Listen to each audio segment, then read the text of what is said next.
Captain Jake Morrison sat in his chair on the bridge of the starship Harmony. The blue and white planet Earth filled the main screen in front of him. After 6 long months in deep space, he was finally going home. The ship's computer had just announced that shore leave would begin in 12 hours. Jake stretched his arms and smiled. He could almost smell the fresh air of Earth already. The recycled air of the ship was getting old. He wanted to feel real wind on his face and see real trees again. "Captain Morrison," came a voice from behind him. Jake turned to see his science.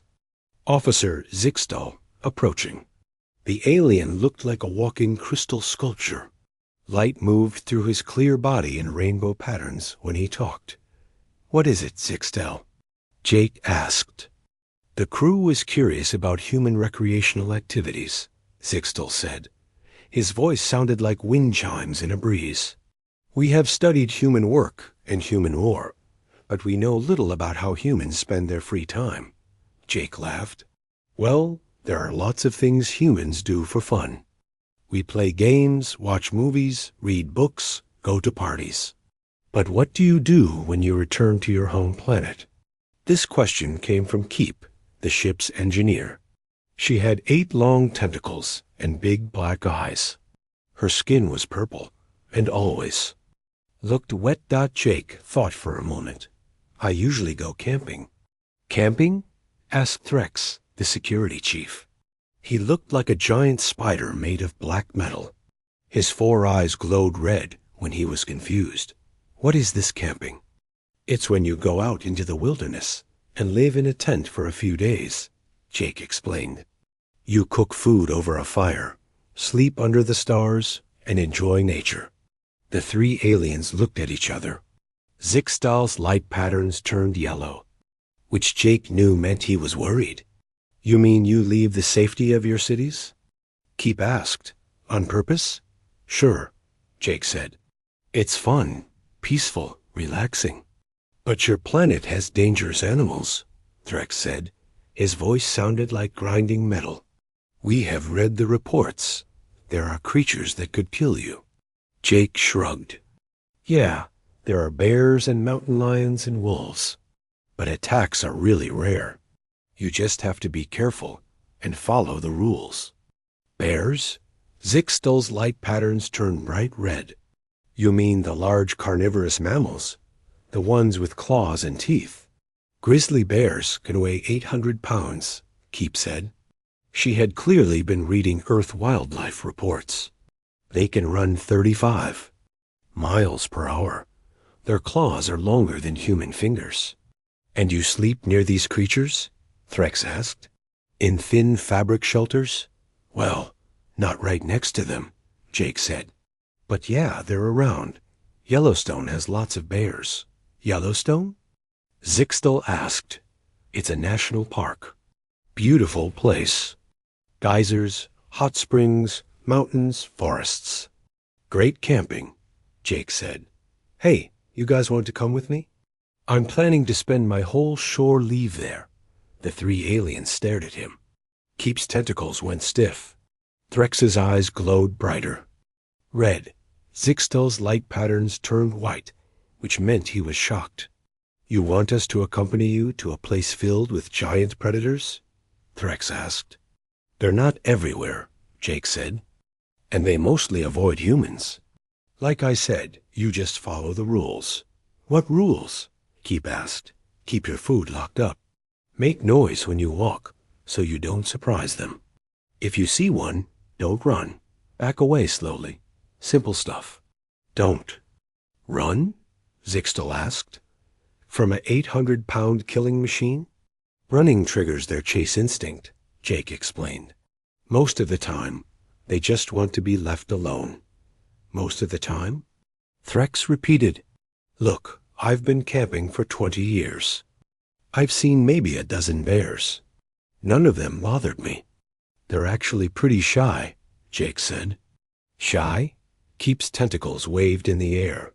"These creatures that could tear you apart are shy?" "Well, they don't want trouble any more than we do," Jake said. "They're just trying to find food and take care. Of their babies. So human families live near these creatures? Zixtal asked. Some do. There are towns right next to bear country. Kids grow up learning how to be safe around wildlife, Jake said. Children? Threx's metal body made a grinding sound. You expose your young to these dangers? It's not dangerous if you're smart about it, Jake said. My dad took me camping when I was 5 years old. Best memories of my childhood. Your father took you into bear territory when you were a juvenile? Keep asked. Sure. He taught me how. To hang food bags, how to keep a clean camp, how to behave around wildlife. Important life skills, Jake said. The three aliens looked at each other again. Jake could tell they were talking through their neural links. Finally, Zixtal spoke. We have discussed this. We believe you are either lying about the safety of this activity, or humans possess hidden defensive capabilities that you have not told us about. Jake laughed. Hidden capabilities? Like what? Perhaps you can release pheromones that repel predators, Keep suggested. Or maybe you have natural armor under your skin, Threx added. Or your species has psychic powers that calm wild animals. Zixtal said. Jake shook his head. Nope, we're just regular humans.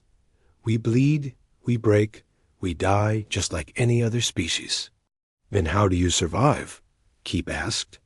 We use our brains, Jake said. We learn about the animals. We respect them. We stay out of their way when we can. And when you cannot stay out of their way? Threx asked. Then we deal with it. Usually by making noise and backing away slowly. Sometimes by playing dead if it's too late to run. Sometimes by fighting if we have to, Jake said. Fighting a grizzly. Bear? Zixtal's lights turned purple. With what weapons? Most people don't carry weapons. Maybe bear spray, but that's about it, Jake said. Bear spray? Teep asked. It's like pepper spray, but stronger. You spray it in the bear's face if it gets too close, Jake explained. And this stops an 800-pound predator? Threx asked. Usually, bears have really sensitive noses. The spray hurts, but doesn't really harm them. They just want to get away from it, Jake said. So you defend yourselves against apex predators with spicy air? Zixtal asked. When you put it that way, it sounds pretty crazy, Jake admitted. But it works. This is insane, Keep said. Your species is insane. Maybe, Jake said. But we're still here, aren't we? And we're having fun doing it. So will you come camping with me or not? Jake asked. The three aliens looked at each other one more time. Jake could see they were scared, but also curious. We will come, Zixtal said finally. But we will bring our own defensive equipment. And emergency medical supplies, Keep added. And weapons, Threx said. Jake grinned. Fair enough. But trust me, you won't need any of that stuff. This is going to be the most relaxing vacation of your lives. The aliens didn't look convinced, but they nodded anyway. Jake turned back to look at Earth on the screen. He couldn't wait to show his friends what real camping was like. Maybe they would finally understand what made humans so special. Or maybe they would just think humans were completely crazy. Either way, it was going to be an interesting trip. The shuttle landed at the Yellowstone National Park Visitor Center with a soft thud. Jake stepped out first, taking a deep breath of the mountain air. The smell of pine trees and wildflowers filled his nose. He had missed this so much. The air. Composition is acceptable, Zixtal said, checking his readings. Though there are many unknown organic compounds. Those are just flowers and trees, Jake said. Come on, let's go check in. The three aliens followed Jake into the visitor center. Other tourists stared at them, but Jake was used to that. It wasn't every day you saw crystal beings, giant spiders, and purple tentacle creatures walking around. Welcome to Yellowstone, said a cheerful woman behind the information desk. She wore a ranger uniform and had a name tag that read, Lisa Martinez. First time visiting? For my friends, yes, Jake said. We need camping permits for Canyon Campground. Lisa's eyes widened when she saw the aliens, but she kept her professional smile. Of course, I'll need to give you the standard safety briefing. Are you familiar with bear country protocols? That would be helpful, Jake said. My friends are from out of town. Lisa nodded and pulled out a laminated card. Yellowstone is home to both black bears and grizzly bears. Grizzlies are larger and more aggressive. An adult grizzly can weigh up to 800 pounds and run faster than a horse. Keeps tentacles when stiff. Faster than a horse? Yes, ma'am. They're incredibly strong and surprisingly fast, Lisa said. That's why we have rules. First, never feed bears. Second, keep all food in bear-proof containers. Third, if you see a bear, don't run. Make yourself look big and back away slowly. What if the bear approaches? Threx asked. Talk to it in a calm, firm voice. Don't make eye contact. If it charges, use bear spray if you have it. If it makes contact, play dead unless it's clearly predatory behavior, and fight back with everything you have, Lisa said. Fight back? Zixtal's lights turned yellow. Against an 800-pound predator? It's rare, but it happens, Lisa said. Most bears just want to avoid conflict. They're more afraid of you than you are of them. I doubt that. Keep muttered. Lisa handed Jake a map and some brochures. Here's information about bear safety, hiking trails, and emergency procedures. The campground has bear-proof food lockers and garbage cans. Use them. Are bear encounters common? Jake asked. We average about one bear incident per week during peak season, Lisa said. But most are just bears looking for food. Actual attacks are very rare. You're more likely to be struck by lightning. Lightning? Threx asked. It's an electrical discharge from storm clouds, Jake explained. Don't worry about it. They collected their permits and headed to the campground. Jake drove their rented vehicle while the aliens stared out the windows at the landscape. Mountains rose on all sides, covered in green forests. Steam rose from hot springs near the road. This planet is beautiful, Zixtal said, but so dangerous. That's what makes it beautiful, Jake said. They found their campsite and started setting up. Jake showed them how to put up tents, how to use the bear-proof food lockers, and how to make a proper campfire. The aliens watched nervously as families, with small children set up nearby. Those humans have juveniles, Keep observed, pointing to a family with 2 young kids. So? Jake asked. They brought their offspring to a place with giant predators, Threx said. Kids love camping, Jake said. Look at them. The 2 children, a boy and girl around 8 years old, were running around laughing. They chased each other between the trees, playing tag. Their parents watched from camp chairs, drinking coffee and reading books. The adults seem unconcerned, Zixtal noted. Because there's nothing to be concerned about, Jake said. This is normal. At the campsite, next to them, an elderly couple was cooking dinner over their fire. The man had white hair and wore a baseball cap. The woman had gray hair and a ponytail. They looked about 70 years old. Evening, the man called out. I'm Bob Clark. This is my wife Helen. You folks new to camping? My friends are. Jake sighed. I'm Jake Morrison. This is Zixtal, Keep, and Threx. Nice to meet you, Helen said. Don't worry about the bears.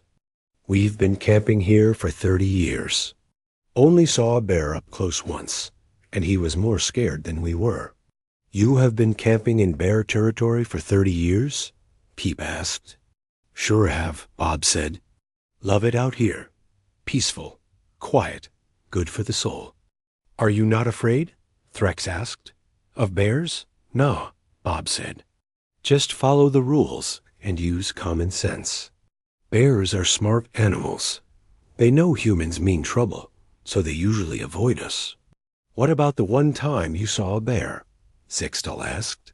Oh, that was a young black bear, Helen said. He got into our garbage because we forgot to lock it up. Our fault, really. He looked at us, we looked at him, and then he ran off into the woods. That's it? Keep asked. That's it, Bob said. Most exciting thing that ever happened to us out here. The aliens looked at each other. Jake could tell they were having trouble. Understanding this casual attitude toward dangerous predators, as the sun set, Jake built up the fire. The aliens sat around it, still looking nervous. The sounds of the forest grew louder as darkness fell. Owls hooted in the distance. Branches cracked as small animals moved through the underbrush. What was that? Threx asked with a loud rustling. Came from the trees. Probably just a deer, Jake said. Or a bear, Keep whispered. Could be, Jake said. But it's probably not. Bears make more noise when they walk. More noise? Zixtal asked. Yeah, they're big animals. They crash through bushes and step on branches. You can usually hear them coming, Jake said. Usually? Threx asked. Well, nothing's guaranteed in nature, Jake said. But bears don't sneak around like cats. They're not trying to hunt us. Around 10 o'clock, Jake heard a different sound. Heavy. Footsteps. Something big moving through the campground. He held up his hand for quiet. What is it? Keep whispered. She, Jake said. Just listen. The footsteps got closer. Jake grabbed his flashlight and shined it toward the sound. Two yellow eyes reflected the light back at them. The aliens froze. Bear, Jake said quietly. Young one by the size. The bear stepped into the light. It was a grizzly, but small, probably a 2-year-old. It looked at them for a moment, then continued walking through the campground. It's looking for food, Jake whispered. Someone probably left garbage out. The bear went to the garbage cans and tried to open them. When it couldn't, it moved on to the next campsite. The aliens watched in amazement as the bear simply walked between the tents, ignoring the sleeping humans inside. It's not attacking, Zixtal observed. Why would it? Jake asked. It's just looking for an easy meal. The bear continued its search, checking garbage cans and sniffing around picnic tables. When it found nothing, it wandered back into the forest. That's it? Keep asked. That's it, Jake said. A few minutes later, a park ranger arrived in a truck. He was a young Latino man with a radio and a flashlight. His name tag read Carlos Rodriguez. Evening, folks, Carlos said. Anyone see a young grizzly come through here? Just left, Jake said. Headed back into the trees. Good. We've been tracking him. He's been getting too comfortable around humans. We'll have to relocate him if he keeps this up, Carlos said. Relocate him? Thrax asked. Take him deeper into the wilderness, away from campgrounds. Bears that get used to humans become dangerous, Carlos explained. Not because they want to hurt people, but because they lose their natural fear. How do you relocate an 800-pound predator? Keep asked. Very carefully, Carlos said with a smile. We use tranquilizer darts and a helicopter. The bear takes a nice nap, wakes up in a new home. And this works? Zixtal asked. Most of the time. Bears are smart. They usually get the message, Carlos said. Well, I'd better go track him. You folks have a good night. Don't worry about the bear. He's not interested in you. After Carlos left, the aliens sat in stunned silence. The human ranger was not afraid, Threx observed. The bear was not attacking, Keep added.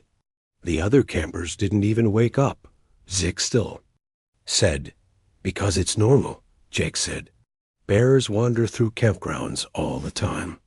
Most people sleep right through it. How do you sleep knowing there are giant predators walking around outside your tent? Keep asked. The same way you sleep knowing there are cars on the road or planes in the sky, Jake said. There's always some risk in life. You just accept it and move on.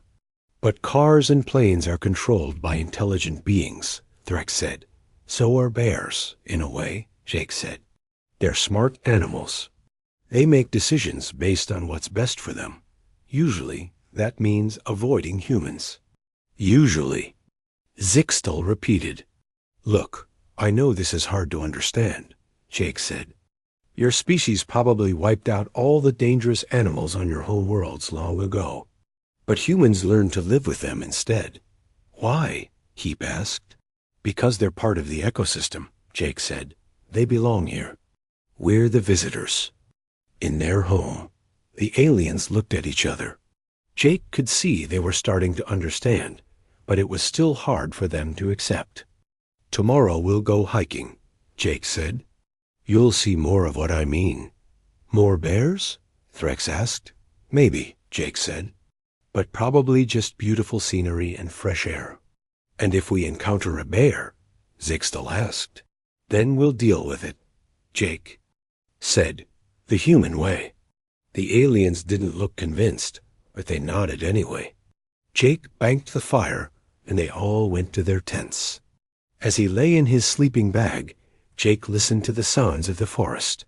The next morning, Jake woke to the sound of his alien friends arguing outside his tent. He unzipped the flap and stuck his head out.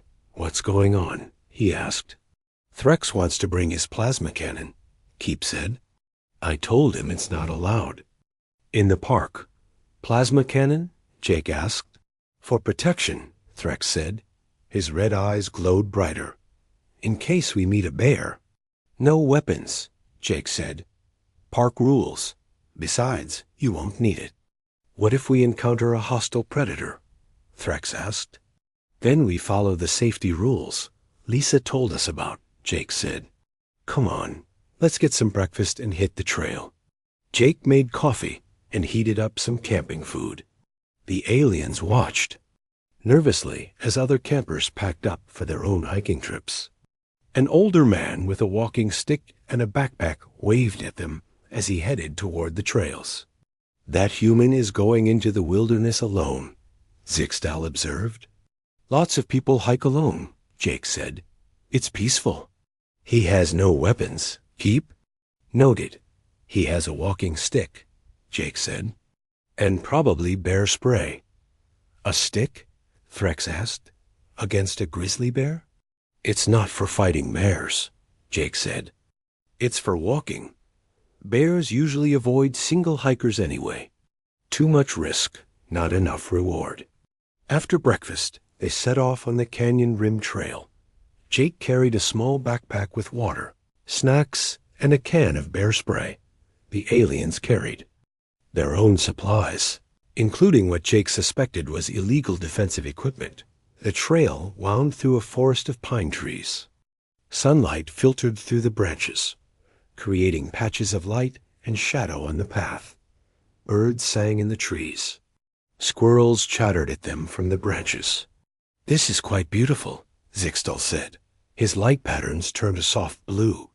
Yeah, it really is, Jake said. This is why people come here.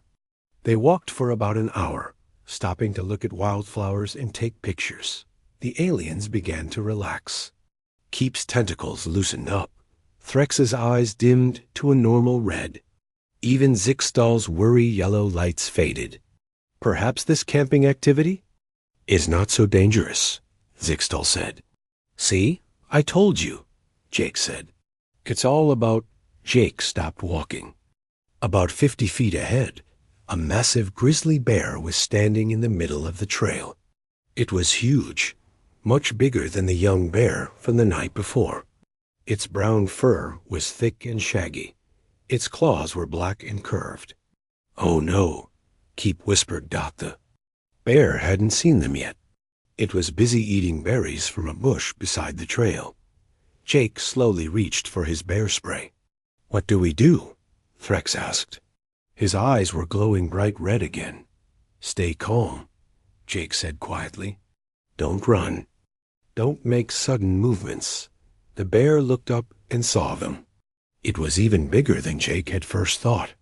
Standing on all fours, it was still 4 feet tall at the shoulder. If it stood up, it would be almost 9 feet tall. "It's looking at us," Zixtel said. His lights turned white with fear. "I know," Jake said. "Just stay calm." The bear stared at them for a long moment. Then it stood up on its hind legs to get a better look. It was massive. Its head was the size of a small boulder. Its teeth were white and sharp. "It's preparing to attack," Threx said. "We should run." "No," Jake said firmly. "Do not run. That's the worst thing you can do." The bear dropped back down to all fours.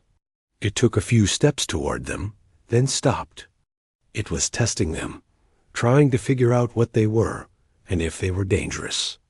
"Hello, bear," Jake said in a calm, steady voice. "We're just passing through. We don't want any trouble." The aliens stared at him. "You're talking to it?" "Keep." "Asked." "Yes," Jake said. "Keep your voice calm and low. Let it know we're not threatening." "It's a wild animal," Threx said. "It doesn't understand speech." "It understands tone," Jake said.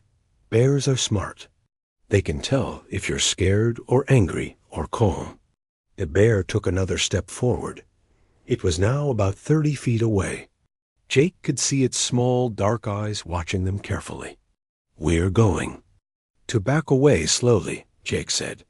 "No sudden movements. Don't turn your back on it." "Are you insane?" Zixtel asked. "It could charge us at any moment." "It could," Jake said, "but it probably won't. Bears don't attack unless they feel threatened or cornered. We're giving it space." Jake took a small step backward. The aliens followed his lead. The bear watched them but didn't move. "That's it," Jake said. "Nice and easy." They took another step back. The bear tilted its head, curious about these strange creatures. It had probably never seen anything like the aliens before. "It's studying us," Keep observed. "Yeah," Jake said. "It's trying to figure out what we are. Just keep backing up." They took several more steps backward. The bear seemed to lose interest. It went back to eating berries from the bush. "It's ignoring us," Threx said. "Good," Jake said. "That means it doesn't see us as a threat." They continued backing away until they were about 100 feet from the bear. Then Jake slowly turned around. "Come on," he said. "Let's take the long way around. We're not continuing?" Zixtel asked. "Not past the bear," Jake said. "We'll use the side trail." They walked off the main trail and took a path that led around the bear's location. The aliens kept looking back nervously. "The bear is not following us," Keep said. "Why would it?" Jake asked. "It got what it wanted. We left it alone." "That's it." Threx asked. "The encounter is over?" "That's it," Jake said. "We saw a bear. We gave it space. It ignored us. End of story." "But it was so large," Zixtel said. "It could have killed us easily." "Sure," Jake said. "But why would it? We weren't threatening it. We weren't competing for food. We were just passing through. On your world, how do you handle large predators?" Keep asked. "We avoid them when possible," Jake said. "When we can't avoid them, we use our brains. We study their behavior, learn what makes them aggressive, and act accordingly." "And if that fails?" Threx asked.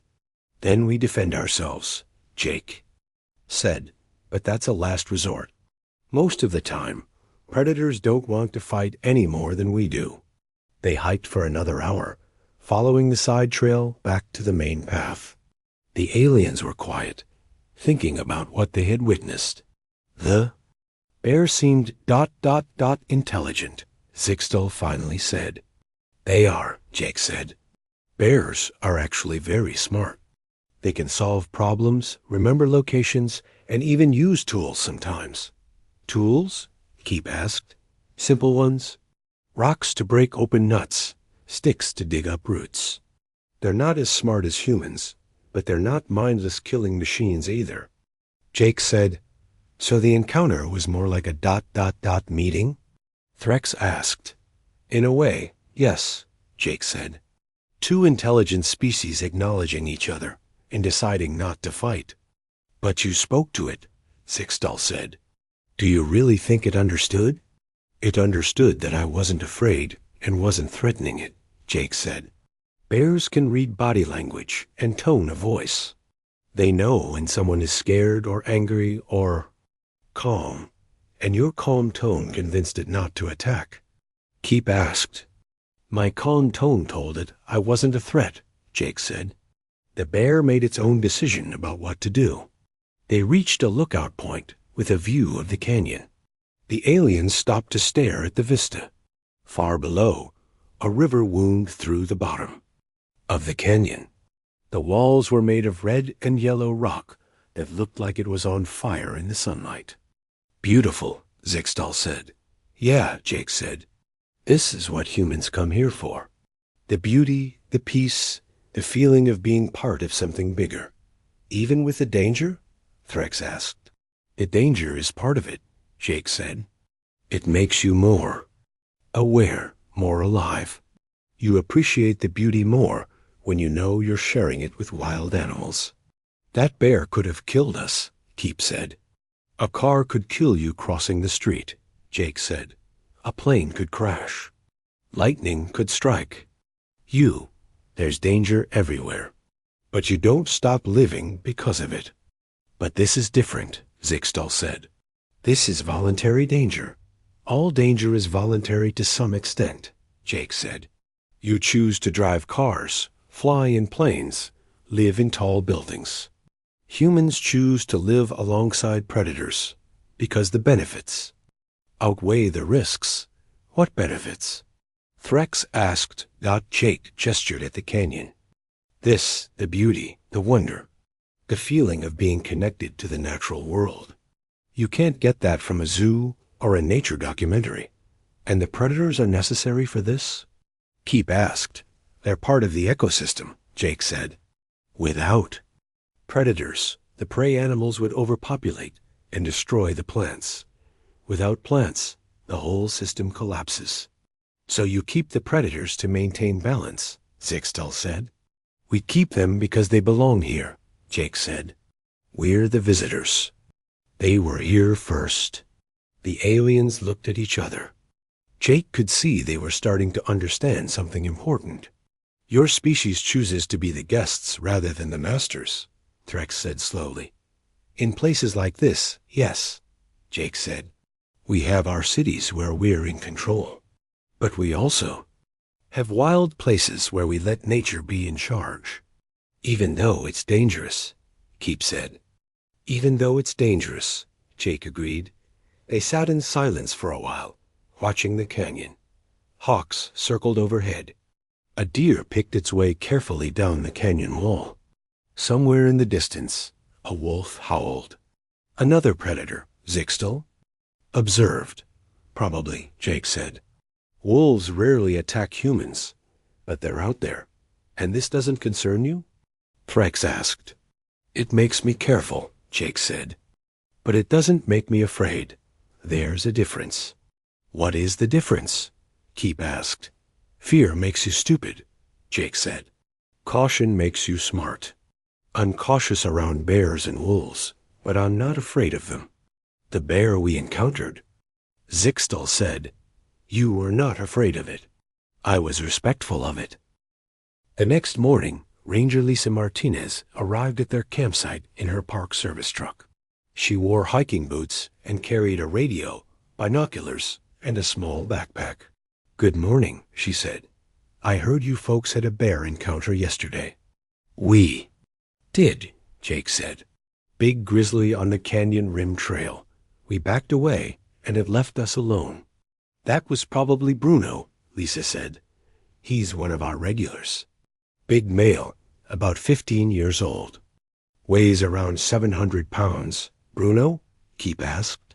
We name the bears we see regularly, Lisa explained. Makes it easier to track their behavior and health. Bruno's been coming to this area for years. He has a territory? Zixtal asked. Sort of. Male grizzlies have huge home ranges, sometimes over 1,000 square miles. They wander around looking for food and mates. Bruno knows this area well. And you allow him to roam freely? Threx asked. It's his home, Lisa said. We're the guests. Here, would you like to come with me today? I'm doing a wildlife observation tour. We might see some interesting animals. More bears? Keep asked. Possibly. There's a female with cubs I've been monitoring. From a safe distance, of course. Jake looked at his alien friends. What do you think? I would like to observe these creatures in their natural habitat, Zixtal said. As long as we maintain proper safety protocols. Threx added. Of course, Lisa said. Safety first. But you'll learn a lot about how we manage human-wildlife interactions. They piled into Lisa's truck and drove to a different part of the park. Lisa parked on a hill overlooking a meadow filled with wildflowers. There, she said, handing Jake. Her binoculars, by the stream. Jake looked through the binoculars and smiled. A large brown bear was fishing in the shallow water. 2 small cubs played on the bank nearby. It's a mother with babies, Jake said, passing the binoculars to Zixtal.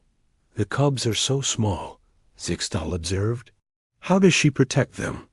Mother bears are extremely protective, Lisa said. That's Mama Rose. She's been successfully raising cubs for 8 years. Those little ones are about 6 months old. She brings them to areas with humans? Keep asked, looking through the binoculars. She knows this area is safe, Lisa said.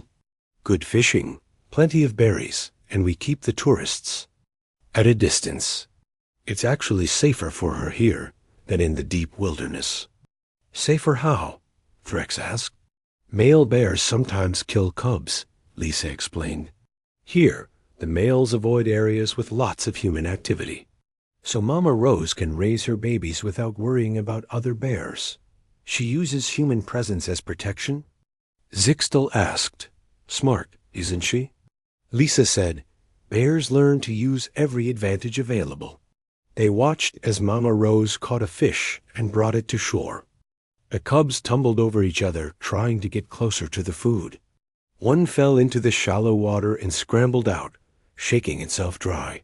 They're so playful, Keep observed. Bear cubs are basically toddlers, Lisa said. They play, explore, get into trouble, and learn from their mistakes. Just like human children. But they grow up to be apex predators, Threx said. Yes, but that doesn't make them evil, Lisa said.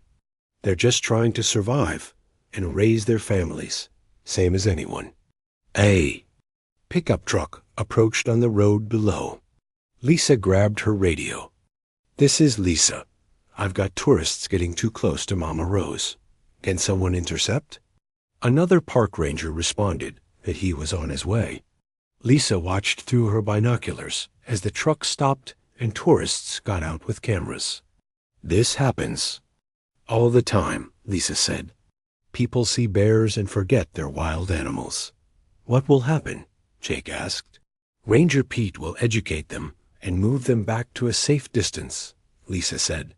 If they don't comply, they'll get a ticket and possibly be banned from the park. They watched as another ranger approached the tourists. He talked to them calmly, pointing toward the bears and then back toward a safe viewing area. The tourists seemed disappointed, but got back in their truck. Most people cooperate once they understand the rules, Lisa said. They don't want to hurt the animals or put themselves in danger. But some don't? Keep asked.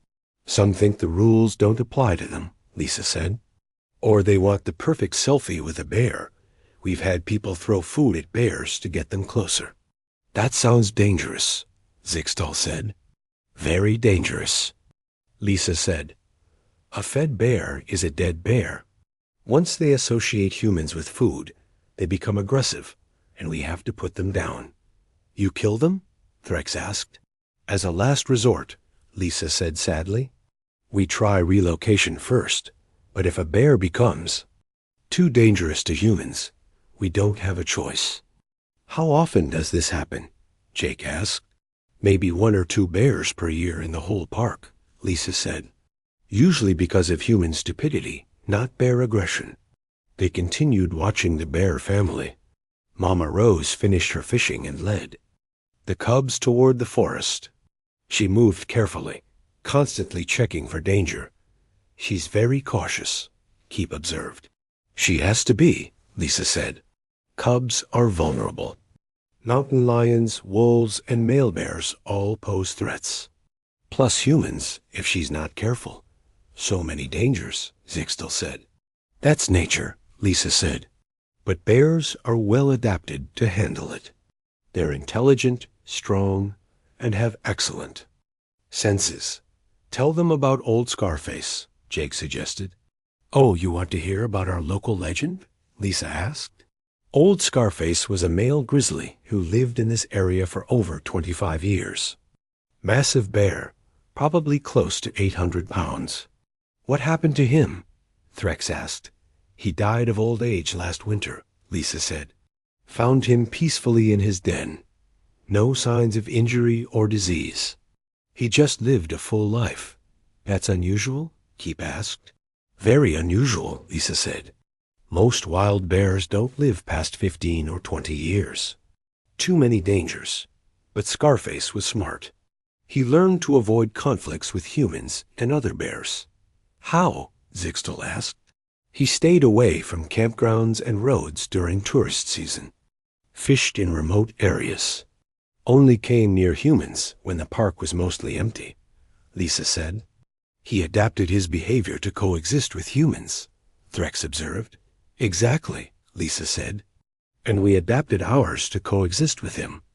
When we knew he was in an area, we'd temporarily close trails or redirect tourists.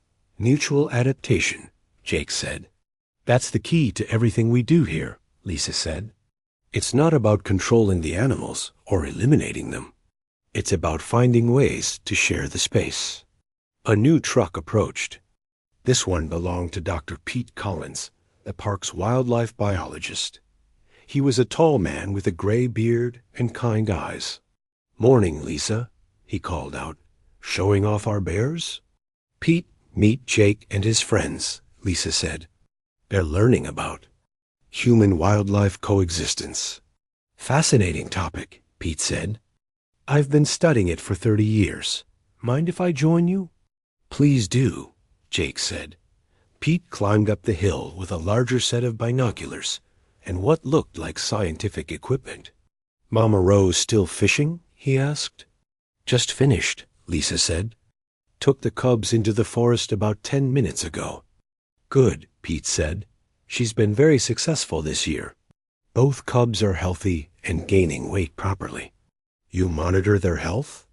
Keep asked. From a distance, Pete said. We use trail cameras, observe their behavior, track their movements. We can tell a lot about their condition without getting close. Why is this important? Threx asked. Bears are what we call an indicator species, Pete explained. Their health tells us about the health of the entire ecosystem. If bears are thriving, it usually means the forest is healthy. And if they're not thriving? Zixtal asked. Then something is wrong with the environment, Pete said. Could be pollution, disease, loss of habitat, or climate change effects. So by protecting bears, you protect everything else, Jake said. Exactly, Pete sighed. Bears need clean water, abundant food sources, and large territories. Meeting those needs benefits hundreds of other species. Even the small ones? Keep asked. Especially the small ones, Pete said. Bears disperse seeds when they eat berries. They create small clearings when they forage. They even help fish populations by leaving partially eaten salmon for other scavengers. They're ecosystem engineers, Lisa added. Like bees, Zixtal said. On my homeworld, We learned too late how important small pollinators were to our food. Production. What happened? Pete asked. We eliminated them as pests, Zixtal said. Our crops failed, and we had to develop artificial pollination systems. That's exactly why we protect predators, Pete said. They seem dangerous, but they're actually essential to ecosystem balance. How so? Threx asked. Predators control prey populations, Pete explained. Without bears and wolves, deer and elk would overpopulate. Too many herbivores means overgrazing. Overgrazing leads to erosion, loss of plant diversity, and eventual ecosystem collapse. So the predators actually save the forest, Keep said. In a way, yes, Pete said. It's all connected. Remove any major piece, and the whole system becomes unstable. That's why we work so hard to maintain coexistence, Lisa said. It's not just about protecting individual animals. It's about protecting entire ecosystems, a radio crackled. Another ranger was reporting a bear sighting near the visitor center. That's probably Bruno again, Lisa said. He's been exploring new areas lately. Is that a problem? Jake asked. Not necessarily, Pete said. Bears need to find new food sources as their territories get more crowded. As long as he doesn't become habituated to humans, it's normal behavior. Habituated? Zixtal asked. Used. To humans, Lisa explained. When bears lose their natural fear and start approaching people for food, that's when they become D. On their final day at Yellowstone, Jake decided to take his alien friends to his favorite hiking spot, a remote trail that led to a hidden waterfall. The path wound through dense forest and required careful navigation. This trail is less traveled, Jake explained as they started walking. We're more likely to see wildlife, but we need to be extra careful. More careful how? Zixtal asked. Make noise so we don't surprise anything. Stay alert. Be ready to react quickly if we encounter animals, Jake said. They had been hiking for about an hour when Threx stopped suddenly. I detect movement ahead, he said. His enhanced hearing had picked up something the others missed. Jake listened carefully. He could hear rustling in the bushes and what sounded like heavy breathing. Something big, he said quietly. Let's see what it is. They crept forward carefully. Through the trees, they could see a large shape moving around in a small clearing. As they got closer, Jake realized what it was. It's Bruno again, he whispered. But what's he doing? The big grizzly was investigating something on the ground. As they watched, Jake realized it was a backpack someone had dropped their hiking gear. A human left their belongings, Keep observed. Looks like it, Jake said. Someone's going to be upset when they realize it's missing. They watched as Bruno sniffed the backpack carefully. He pawed at it gently, turning it over to examine it from different angles, but he didn't tear it open or damage it. He's not destroying it, Threx said, surprised. No, he's not, Jake said. He's just investigating. Bruno sat back on his haunches and looked at the backpack for a long moment. Then he stood up, sniffed it one more time, and walked away into the forest. He left it intact, Zixtal said. Why? Because he understands it belongs to someone else, Jake said. Bears are smart enough to recognize human property. But he could have taken the food inside, Keep said. There probably wasn't any food, Jake said. And even if there was, Bruno has learned that taking human food leads to problems.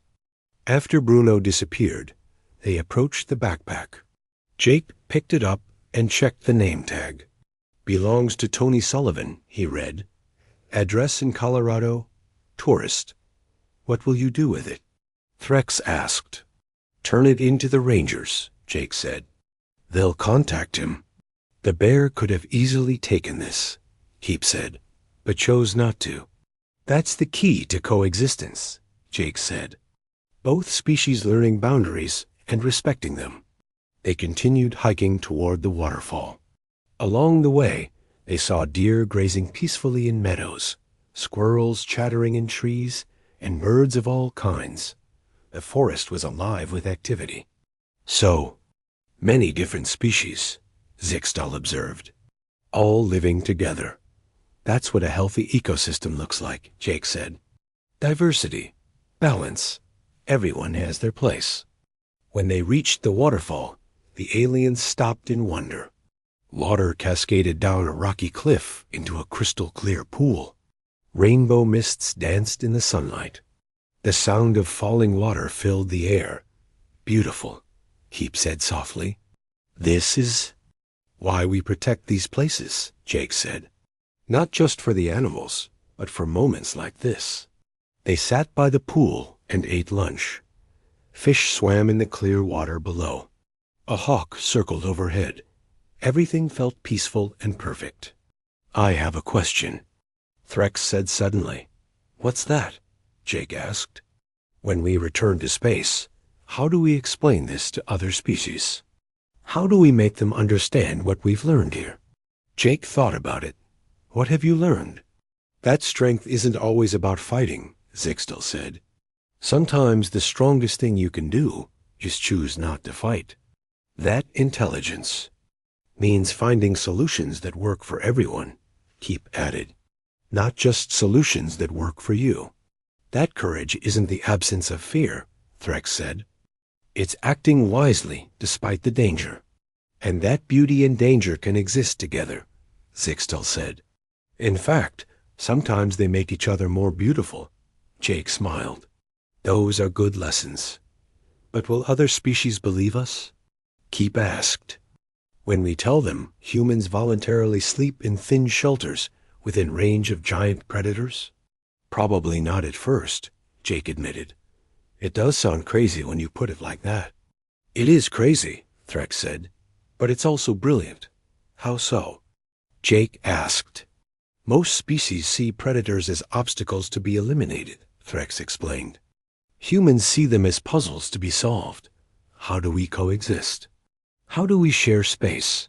How do we both survive and thrive? And you found the answers, Keep said. Through study, patience, and respect. We're still finding answers, Jake said.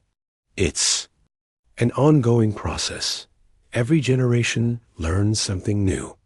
Like the young ranger Pete, Zixtal said. Learning from the older rangers, but also bringing new ideas. Exactly, Jake said. Knowledge builds on knowledge. They started the hike back to camp. As they walked, Jake noticed that his alien friends moved differently now. They were more relaxed, more aware of their surroundings, less afraid of every sound. You're walking like humans now, he observed. What do you mean? Keep asked. Alert but not afraid. Cautious but not panicked. You're learning to read the forest. The forest is speaking to us, Zixtal said. I can hear the different bird calls, feel the wind patterns, smell the various plants. That's situational awareness, Jake said. Humans develop it naturally. When we spend time in wild places. It's actually quite pleasant, Threx said. Being aware without being afraid. That's the secret, Jake said. Fear closes down your senses. Calm awareness opens them up. As they neared the campground, they heard voices ahead. A small crowd had gathered around something in the woods. What's happening? Keep asked. They approached the group and saw a ranger, Carlos, talking to several tourists. In the trees nearby, Mama Rose and her 2 cubs were playing. The cubs are showing off, Carlos explained to the crowd. Wrestling with each other, climbing trees, exploring. Mom's keeping a close eye on them. The tourists watched in delight as the bear cubs tumbled around like furry children. One climbed partway up a tree, then slid back down. The other chased a butterfly through the grass. They're so playful, someone said. Bear cubs are basically kids, Carlos said. They play, learn, get into mischief, just like human children. But they'll grow up to be dangerous, another tourist said. They'll grow up to be bears, Carlos corrected. Dangerous to those who don't respect them, but mostly just trying to live their lives in peace. Jake and his friends watched from the back of the group. The alien crew was fascinated by the human reaction to the bears. The humans are not afraid, Zixtal observed quietly. They're enchanted, Keep said. Look at their faces. It was true. The tourists were smiling, taking pictures, obviously delighted by the bear family. There was no fear, only wonder. This is what successful coexistence looks like, Jake whispered. Humans and bears sharing the same space, both going about their business, both respecting boundaries. One of the cubs wandered closer to the crowd. Mama Rose immediately stood up and made a low warning sound. The cub obediently returned to her side. Even the bears understand the rules, Threx said. Especially the bears, Jake said. They're smart enough to know what's safe and what isn't. The crowd eventually dispersed, heading back to their own campsites. Mama Rose led her cubs deeper into the forest. Carlos approached Jake's group. Your friends seem to be adapting well, he said. I saw you hiking with them earlier. Any more close encounters? We saw Bruno investigating a lost backpack, Jake said, handing it over. He left it completely undamaged. Carlos took the backpack and checked the name tag. Tony Sullivan. Yeah, he reported this missing this morning. I'll make sure he gets it back. Bruno could have destroyed it, Keep said. But he didn't, Carlos said. That's why we don't automatically relocate bears like Bruno. He understands the boundaries. He knows how to coexist. How long did it take him to learn this? Zixtal asked. Probably most of his life, Carlos said. Young bears make mistakes. They get into garbage, approach humans too closely, cause problems. But the smart ones learn from experience. And the ones that don't learn? Threx asked. Usually don't live very long, Carlos said sadly. Natural selection works for behavior. 2. The bears that learn to coexist with humans are the ones that survive and pass on their genes. So coexistence is actually an evolutionary advantage, Jake said. For both species, Carlos agreed. Humans who learn to live with bears get to enjoy places like this. Bears who learn to live with humans get access to safe territories and abundant food sources. Mutual benefit, Keep said. That's the goal, Carlos said. Win-win solutions. That evening, as they sat around their final campfire, the aliens reflected on everything they had learned. When we first arrived, I thought this was madness, Zixtal said. Intelligent beings voluntarily exposing themselves to danger. Now, Jake asked. Now I think it might be the sanest thing I've ever seen, Zixtal said. You found a way to live that includes everything, beauty, danger, wildness, safety, all balanced together. On our worlds, we chose safety over everything else, Keep said. We eliminated the dangerous things, controlled the wild things, sanitized our environments, and lost something important in the process, Threx added. What did you lose? Jake asked. The sense of being part of something larger than ourselves, Threx said. The excitement of sharing our world with magnificent creatures. The knowledge that we could be strong enough and smart enough to coexist with danger. You could visit Earth anytime, Jake offered. Experience tea.